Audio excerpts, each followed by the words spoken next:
empezar con una cuestión surrealista que pasa concretamente en Israel. Imagínense la situación, frontera con Gaza. Un palestino se brinca la valla de seguridad, viene armado con un cuchillo y se lanza directamente contra los soldados israelíes. Los soldados israelíes, para poder defenderse, para poder disparar, primero tienen que decirle en hebreo que se detenga, luego en árabe. Luego tienen que hacer 3 disparos, uno al aire, uno al piso, otro en medio, pero sin tirarle a él. Solo hasta después de todo ese protocolo tienen autorizado dispararle a él. Si obviamente el palestino ya lo tienen encima y lo matan, aparte vienen los cascos azules de la ONU y se llevan arrestado al soldado israelí para hacer una investigación de qué sucedió, aunque estén ahí enfrente viéndolo. Eso es un simple ejemplo de la presión a la que está sometido un hayal, la presión a la que está sometido un soldado israelí en una situación de peligro real. Presión doble, presión triple. Una, porque tiene que cuidar a la gente, en caso de que la haya, tiene que cuidar a la gente de lo que puede ser un atacante. 2, porque se tiene que cuidar a sí mismo. Por 3, porque además tiene que cuidar la imagen de una nación que, sin más ni más, es la más asediada por la prensa internacional y por la diplomacia internacional. En muchas de estas circunstancias, en este tipo de circunstancias, o incluso peores, donde un palestino ya acuchilló a 1 o 2 personas y murió en el ataque, hay prensa internacional que literalmente publica encabezados como policía israelí mata a un palestino, asesina a un palestino. Generalmente utilizan el término asesinar. Cuando hay israelíes muertos, nada más dicen 3 israelíes muertos en un ataque, en ola de violencia, ¿no? Por ejemplo, no te dicen más. Pero entonces, está esa triple presión: cuidar a la gente, cuidarse a sí mismos, y aparte tener que conducirse conforme un protocolo diseñado, único en el mundo, diseñado para además amortiguar el impacto de lo que es la guerra mediática. Y eso lo tienen que hacer jóvenes que están entre los 18 y los 21 años de edad, en su gran mayoría. Ya los viejos tendrán 22, 23, 24, 25. Pero entonces, estamos hablando de una situación en la que hay una presión excesiva para estos jóvenes. ¿Por qué? Por toda una coyuntura bien extraña en donde, insisto, la parte más rara es esta cuestión de que Israel sigue siendo la nación más asediada. Ahora, ¿qué es lo que explica todo esto? Bueno, son varias cosas, son un montón de cosas las que le han dado forma a este entorno mediático y diplomático que tenemos hoy. Una, hay que decirlo, porque son las cosas que hemos tenido que venir corrigiendo. Cuando digo hemos, no nada más me refiero al Estado de Israel, sino a los que estamos trabajando también activamente en la prensa judía. Durante muchísimos años, digamos que el bando sionista, integrado por todos los que estamos allí, no supimos cómo defender a Israel en esta área. Durante muchos años, simple y sencillamente se dejó que fueran los grupos pro-palestinos o los grupos anti-israelíes, son básicamente lo mismo, aunque de repente hay matices, los que tuvieran las iniciativas y los que dominaran a su antojo el aspecto mediático. Afortunadamente eso empezó a cambiar. En mi muy personal perspectiva es que esto empieza a cambiar a partir de 2009, cuando la guerra que se dio entre Israel y Gaza entre 2008 y 2009, fue cuando por fin se abrió un canal de YouTube de parte de las Fuerzas de Defensa de Israel, y que empezaron ahí a promover todo lo que se estaba haciendo, todo lo que estaba sucediendo realmente en Gaza. Ahí se empieza a percibir un cambio en la opinión y sobre todo un cambio muy importante en la presencia sionista en los medios. Y ya después, con el boom de las redes sociales, este asunto se ha reforzado. Ahorita ya está más parejo. Y ahorita voy a explicar, va a ser un poco, bueno, no un poco, bastante políticamente incorrecto lo que voy a decir al rato al respecto, pero voy a explicar el por qué hasta cierto punto, o en gran medida, los grupos pro-israelíes estamos teniendo mucho éxito a nivel de internet, sobre todo. Pero bueno, entonces, uno fue ese detalle, que durante mucho tiempo, aunque Israel aplicó estrategias, bueno, es obvio, si sigue existiendo, es porque se aplicaron estrategias muy efectivas, muy eficientes y muy eficaces en cuanto a defender el territorio, en cuanto a defender a la gente, en cuanto al combate directo y frontal del terrorismo. Donde no se aplicó esa estrategia correctamente fue en la cuestión mediática. 2, Estamos hablando de antisemitismo también, en su más pura y absoluta expresión. Cuando hablamos del antisemitismo no estamos hablando de nada más de un problema de ignorancia o de prejuicio en la gente. Estamos hablando, en el caso de la sociedad occidental, de una tara cultural que tiene casi 2000 años de arraigo, y en el caso de las sociedades islámicas, que tiene casi 1400 años de arraigo. Eso no es fácil de quitar. Es decir, no le puedes decir nada más a una persona, todo lo que has creído durante 1400 años o durante 1800 años está mal. Digo, pónganse, para ejemplos que no tienen que ver con el caso, pero que lo demuestran muy bien, pónganse en los zapatos de Galileo, Copérnico, intentando decirle a una sociedad que tenía también miles de años creyendo que el Sol giraba alrededor de la Tierra, que aparte era obvio, ¿no? Pues el Sol sale por allá y se mete por allá, es obvio que el Sol es el que se está moviendo. Intentar quitarle a la gente la idea milenaria de que era al revés, el Sol moviéndose alrededor de la Tierra, no fue sencillo, y estamos hablando de ciencia. Ahora, imagínense cuando estamos hablando de un asunto eminentemente religioso, porque la raíz cultural del antisemitismo es esa. Es decir, aunque ahorita en Occidente, en el mundo islámico todavía todo, básicamente todo tiene un matiz eminentemente religioso, aquí en Occidente ya no, pero que aunque aquí en Occidente ya no, estamos hablando de una sociedad que tiende hacia el laicismo, pero estamos hablando de que eso apenas tiene unos 250 años como proceso. Entonces, el antisemitismo en su raíz, en su momento original, surge por una cuestión eminentemente religiosa. Básicamente, en cristianismo y en islam se explica de las dos maneras, porque en la narrativa, lo que en términos de sociología de la religión llamamos los mitos fundacionales de la religión, resulta que no sé por qué se les ocurrió ponernos de protagonistas a los judíos, o sea, no sé qué cara nos vieron. Estamos hablando de que en las narrativas fundacionales de estas, las dos más grandes religiones del mundo, abarcan más o menos un 55% de la población mundial. El pueblo judío aparece como protagonista, aparece como el entorno en donde surgen las figuras de Jesús y de Mahoma. Y obviamente aparece entonces como el grupo que le toca hacer el papel de malo, el de no, yo te rechazo, yo te hago la vida difícil, yo te hago la vida imposible, y entonces, bueno, nos quedamos con con el estigma, con la etiqueta de los malos de la historia. Entonces, bueno, viene toda una reacción extrema. O sea, me encanta cómo los teólogos o cómo los sociólogos de la religión lo intentan matizar hoy en día, ¿no? Por ejemplo, Jan Meyer apenas esta semana escribía un artículo sobre esta cuestión del antisemitismo a nivel teológico y mencionaba las propias reflexiones de Benedicto XVI, que hizo en su momento sobre este tema, y señalaba cómo el antisemitismo bajo una justificación religiosa es una de las cosas más erróneas y terribles dentro de la propia teología cristiana. Y señala muy correctamente que Benedicto XVI lo dijo muy claro. En el último libro que él publica al respecto, Benedicto XVI comenta que los verdaderos culpables de la muerte de Jesús, dice, somos nosotros mismos, los cristianos, dice, porque Jesús vino a morir por nosotros. Y dice, y aún somos más culpables que los judíos, dice, porque ellos, son ajenos a esta idea, nosotros no. Entonces, cada vez que nosotros pecamos y agregamos dolor a la cruz de Cristo, somos mucho más culpables que los judíos. Bien, interesante teología, pero a mi gusto sigue sin atacar el problema de fondo. Es decir, lanza la culpa hacia otro lado, se la quita a los judíos y se la manda a los cristianos, pero por una reflexión teológica. No existe todavía esa conciencia de que toda la narrativa donde nosotros somos el pueblo deicida, el pueblo que mató a Dios, una idea que a nosotros nos parece irracional, pero que no lo es dentro del contexto helénico de la antigüedad. Los dioses podían morir.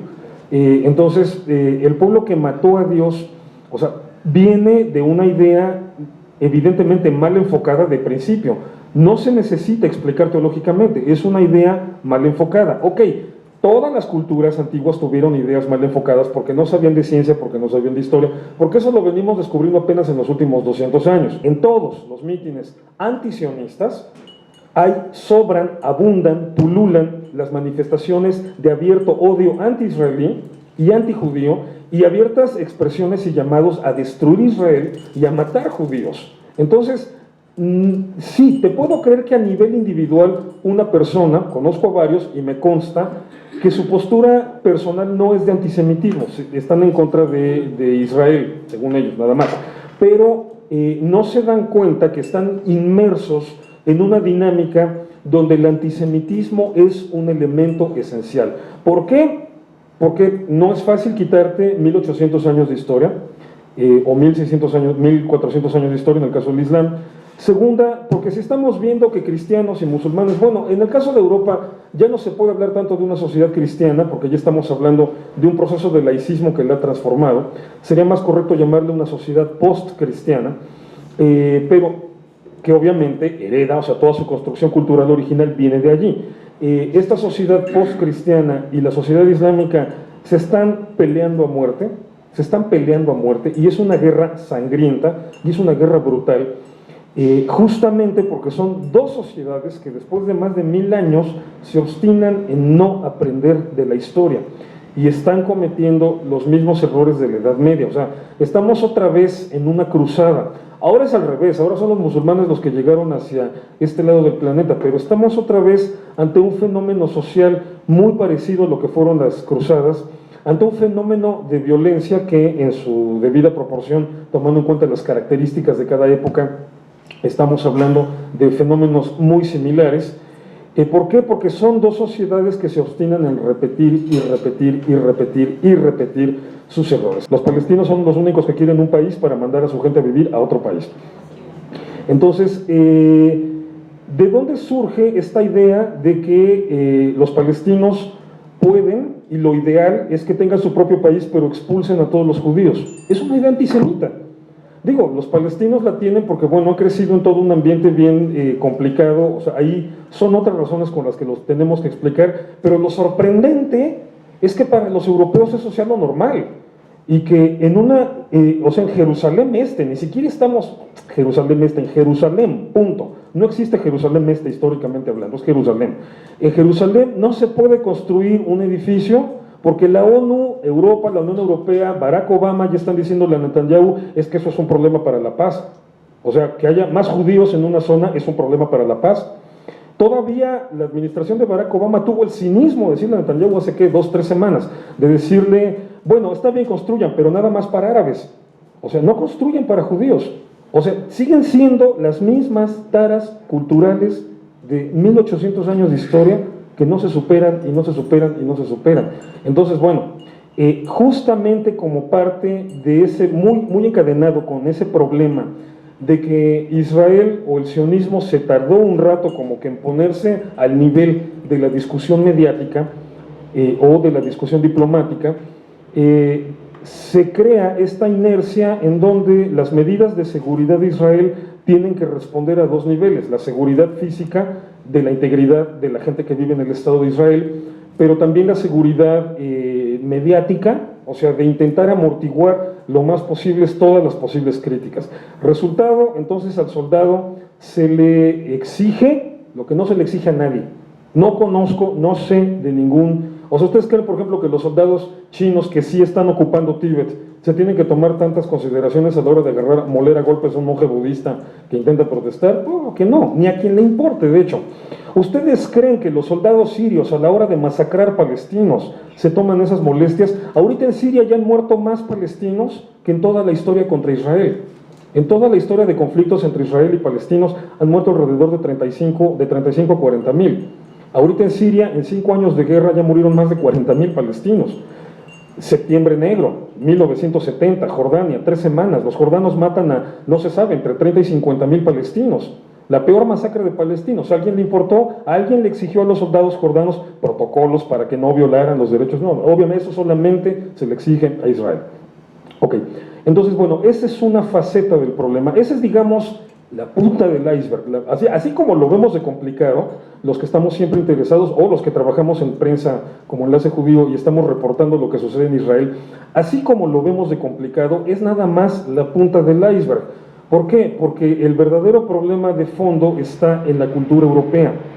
Allí es donde el problema se está dando ya en otro nivel. Este mismo problema que tiene, o sea, todo tiene varias caras.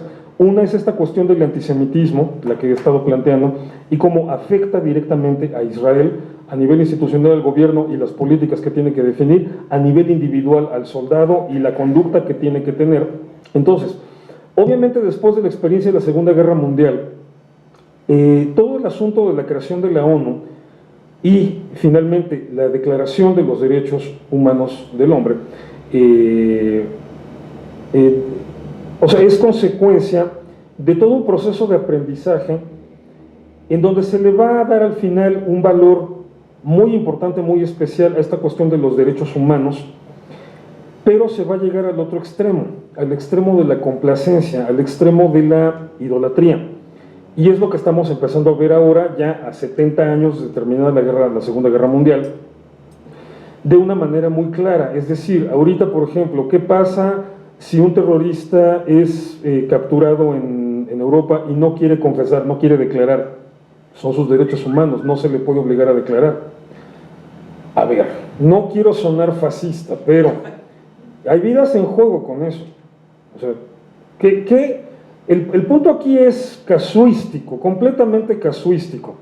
Y me siento orgulloso de pertenecer a una religión que escribió una monstruosidad como el Talmud, que es toda una cátedra de casuística. No quiero declarar oficialmente que Irving Gatel avala la tortura, obviamente no, pero digo, porque estamos hablando ya de algo que se nos ha inculcado como una línea roja, pero ¿qué haces cuando el tipo tenía información que hubiera podido evitar el atentado en Bruselas hace 2 semanas y no se evitó? O sea, ¿cómo le explicas a las familias de las víctimas? Es que el tipo lo tuvimos en la cárcel, pero lo dejamos porque sus derechos humanos. O sea, ahí tenemos un severo problema de concepto, que les digo, es la otra cara de la moneda cuando lo contrastamos con la situación en Israel. Estamos hablando de algo todavía más surreal de lo que sucede en Israel, ¿no? O sea, al soldado israelí sí se le exige un protocolo absurdo para cuidar al palestino que lo viene a matar, y los europeos tienen un protocolo absurdo para cuidar también, todavía más absurdo, para cuidar al terrorista, de donde sea, que también los viene a matar. Y digo más absurdo porque los soldados israelíes, mal que bien, hacen su trabajo y lo hacen bastante bien. Es decir, si comparamos el nivel de atentados que se están realizando en Israel con los que se están realizando en Europa, en Israel ahorita nos hemos quejado de la ola de violencia, de la intifada de los cuchillos y todo eso, pero véanlo en perspectiva, las frías perspectivas y los fríos números. Digo, a veces es incómodo decirlo así, porque porque uno entiende el dolor humano que esto implica, ¿no? Pero vamos a verlo fríamente. De las épocas de la segunda intifada, donde los atentados eran palestinos forrados en dinamita, volándose en restaurantes, o volándose en camiones, o volándose en escuelas, en lugares públicos, a una intifada donde los palestinos lo más que pueden hacer es ataques con cuchillo. Digo, técnicamente, fríamente, se nota un avance. Se nota que Israel sí ha logrado controlar aún los peores conatos de violencia palestina, que son las intifadas. Si vemos las dinámicas de la primera intifada hacia la segunda intifada fue inmensamente más violenta que la primera. La segunda intifada, de hecho, ha sido el episodio más violento de violencia israelí-palestina. Y estamos viendo ahorita una tercera intifada, bueno, que de hecho ni siquiera muchos autores o muchos analistas dicen, no, esto no merece el nivel de intifada, y tal vez no, porque realmente el nivel de violencia que se puede ver en comparación de la segunda es ínfimo, es chiquitito. Y bueno, parece mentira, digo, yo sé, la sociedad israelí siempre se va a quejar, siempre le va a exigir más a su gobierno, y qué bueno, toda sociedad debería ser así, pero qué bueno que la sociedad israelí siempre exija más del gobierno. Pero bueno, si vemos lo complicado, o sea, ¿cómo evitas en última instancia que todos los tipos que traen un cuchillo escondido no se te filtre uno e intente acuchillar a alguien? No es tan sencillo, no es tan sencillo. Entonces, pero ahí estaba leyendo también un análisis esta semana, o la semana anterior más bien, en donde sí se veían los resultados y cómo los mismos palestinos ya están empezando a darse cuenta de algo que en su momento se dieron cuenta con la primera y con la segunda intifada, y es que les estaba resultando contraproducente. Que al final de cuentas, la sociedad israelí es una de las sociedades más consistentes para coexistir y resistir al terrorismo. Es una sociedad que aunque hagas un ataque en un mall, en un centro comercial, a las 3 o 4 horas del ataque el centro comercial ya está otra vez lleno y como si nada. Y eso es lo que eso es lo que desbarata al final de cuentas a la estrategia del terrorista. ¿Por qué? Porque el terrorista no tiene el objetivo necesariamente de matar mucha gente o de destruir mucho.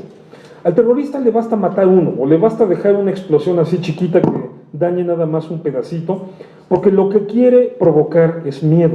El ataque del terrorista va dirigido a la sensación del gran público de sentirse inseguro. ¿Qué es lo que está pasando ahorita en Europa? ¿Qué es lo que pasa en Estados Unidos? Entonces, no, la sociedad israelí está impresionantemente curtida, impresionantemente educada e impresionantemente capacitada para resistir a eso. Entonces, regresan a la vida normal de inmediato. Entonces, una, la intifada de los cuchillos no lo logró. Dos, grandes pérdidas, o sea, bueno, lamentablemente han fallecido 35 israelíes, algo así.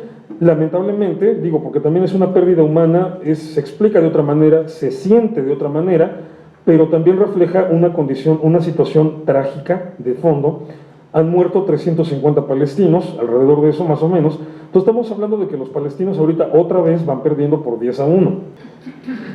En ese sentido tampoco están ganando, al contrario, están perdiendo y de manera terrible. Y tercero, la economía israelí, o sea, que es otro de los objetivos del terrorismo, es decir, si la gente tiene pánico de meterse a un mall porque puede venir un loco y volarse, entonces obviamente eso afecta las dinámicas económicas. Bien, los que han estado cerrando negocios en estos últimos 3-4 meses son los palestinos, no los israelíes. De las tiendas de la zona de Jerusalén Vieja ya se cerraron más del 30%. ¿Por qué? Porque ya no va clientela israelí. Y no porque tengan miedo, básicamente porque están furiosos contra los palestinos. No le vuelvo a comprar un palestino, más bien es eso. Entonces, los que están resintiendo a nivel económico la situación son los palestinos. Entonces, obviamente, se prevé... Y las fábricas que están cerrando. Exacto. Bueno, ese es asunto del boicot, pero efectivamente una vez les señalé esos a unos sonsos allá en Facebook que me estaban hablando de boicotear Israel. Digo, pero ¿para qué boicoteas esas fábricas si los obreros son palestinos? Los que se quedan sin trabajo son palestinos. Y los palestinos están llegando al punto de darse cuenta de que con este tipo de boicots o de olas de violencia, a quienes más se están afectando es a sí mismos. Por ejemplo, la población palestina, y no me acuerdo el nombre, es que se me confunde con Calandilla porque es un nombre muy parecido, pero la población palestina, de donde más salieron atacantes suicidas durante la segunda intifada, en esta actual intifada de los cuchillos, no ha salido de allí ningún atacante. ¿Por qué? Porque el mismo gobierno de la población los ha estado bombardeando, diciéndole a la gente, no necesitamos mártires. A ti que eres joven te necesitamos trabajando y construyendo Palestina. Dios, o sea, que algún día todos los gobernantes palestinos, o sea, lo entendieran así, se podría empezar a negociar, que sería el inicio de otras cosas. Pero bueno, entonces estamos hablando de una situación en donde se reflejan estas dos caras de la moneda. Lo que afecta directamente a Israel es esta cuestión del antisemitismo como tara cultural que hace que al israelí se le exijan cosas que no se le exigen a nadie más. Lo que está afectando ahorita a Europa es esta obsesión por proteger los derechos humanos, aún de la gente que representa un riesgo peligroso, peligrosísimo para la sociedad y que está dejando muertos, que está dejando no una cantidad de muertos que uno diga, caray, se va a extinguir Europa, se va a hundir el continente, se va a deshielar Finlandia. No, pero sí una cantidad de muertos que hace que la población europea esté viviendo bajo el terror, que de eso se trata el terrorismo. Al final de cuentas ese es el objetivo. Y bueno, obviamente a eso agréguenle todavía el nivel más superficial, que es el diplomático, de que entonces, bueno, ISIS haciendo sus desastres allá en Oriente, pero aparte provocando los atentados aquí. ¿Por qué ISIS se lanza a atacar Europa? Porque, lo han señalado ya varios especialistas, han aprendido bastante bien la dinámica palestina. Los palestinos atacan a Israel, niegan el derecho de existencia de Israel. Sus discursos siempre son incendiarios contra Israel, siempre hay una permanente incitación al odio en contra de Israel. ¿Y cómo reacciona Europa? Diciendo, Israel tiene que concederle más a los palestinos. La presión es contra Israel. ¿Cómo reacciona la ONU? Sacando una nueva tanda de resoluciones del Consejo de Derechos Humanos. Esta semana hubo 5, no sé si se enteraron, otras 5 condenas contra Israel, ninguna contra Bashar el-Assad, ninguna contra el Estado Islámico, ninguna contra las dictaduras en África, ninguna contra Corea del Norte, ninguna contra China, que tiene también los años del mundo. Bueno, China incluso ya volteó, ya invirtió demográficamente la situación en el Tíbet. Ya hay más chinos en el Tíbet que tibetanos, por la sistemática política de exilio, así en el estilo asirio-babilónico, de agarrar a la población y llevársela a vivir a otro lado. Nada, absolutamente nada. Europa, la ONU siguen reaccionando con bombazos de papel contra Israel. Entonces, o sea, la lógica de ISIS es muy simple. O sea, si no son capaces de ponerle el alto a los palestinos, no van a ser capaces de ponerme el alto a mí. Los ataques y los bombardeos en Siria no son en realidad un alto, al contrario, eso es combustible para el fanatismo religioso islámico. Eso es el combustible que en muchos sentidos, no que necesiten, pero que saben aprovechar para decirle a las juventudes de esas zonas, o sea, vean cómo los malditos cruzados vienen y nos destruyen, hay que ir a luchar contra ellos. Y entonces son jóvenes que, aparte de que viven en la ignorancia absoluta, o sea, viven con planes de estudio, platicábamos de eso Mella y yo en la semana, planes de estudio medievales, con libros de texto medievales, literalmente. Viven en esa situación de ignorancia y aparte de pobreza y aparte, o sea, no tienen la capacidad de decir no, espérame. Si estoy pobre y estoy fregado es por culpa de mi gobierno, no por culpa de otro continente. No tienen esa capacidad de por sí, por todo ese marco difícil en el que viven, y aparte de ese otro continente vienen y bombardean, muy fácilmente son convencidos para irse a volar allá, para irse a dinamitar, a explotar allá. Entonces, ahí se refleja la incapacidad europea para saber manejar el asunto. ¿Dónde estuvo el error de Europa? Ha sido el llamado proyecto multiculturalista.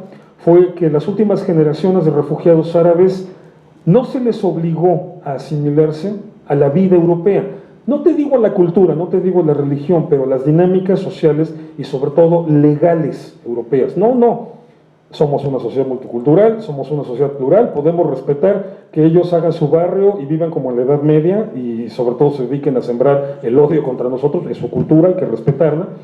No supieron manejar esa situación y ahorita, a mi muy pesimista modo de ver, el asunto no tiene remedio, porque ya no es un conflicto de ideologías. O sea, insistimos mucho siempre en que no se puede decir que el Islam es el problema, porque no es el problema. Conozco musulmanes que están en otro nivel de conciencia y que serían capaces a su modo y desde su perspectiva y con sus datos, pero que dirían exactamente lo mismo que yo he dicho ahorita. Pero el problema está en el Islam y concretamente en Europa el problema es generacional, no nada más ideológico, no es una lucha de musulmanes moderados contra musulmanes extremistas, sino una bronca donde la juventud musulmana europea ahorita está básicamente atrapada por ese fanatismo y no pueden salir de allí porque no conocen la sociedad europea, porque Europa no los obligó, o sea, no les dijo lo que Putin sí le dijo a los musulmanes que llegaban pidiendo asilo. El discurso oficial en Rusia es: tú necesitas a Rusia, Rusia no te necesita a ti. Si tú vienes aquí vas a vivir como ruso. Si me vas a chillar que tus derechos humanos y bla bla bla, te largas, porque tú necesitas a Rusia, no Rusia a ti. Entonces, digo, no se tiene que ser tan agresivo. Los rusos, ese es el estilo ruso siempre, generalmente, incluso hasta para declarar su amor a una muchacha, pero no se necesita ser tan agresivo, pero Europa falló completamente al decirle a los musulmanes que estaban llegando en los últimos, no sé, 15 o 20 años, las leyes son estas y te aguantas. Si tú estás pidiendo asilo aquí, vas a vivir conforme a esta legalidad. Ya me parece a mí demasiado tarde, he ahí el problema, el resultado de respetar los derechos humanos del terrorista, el mundo está peor, en resumidas cuentas.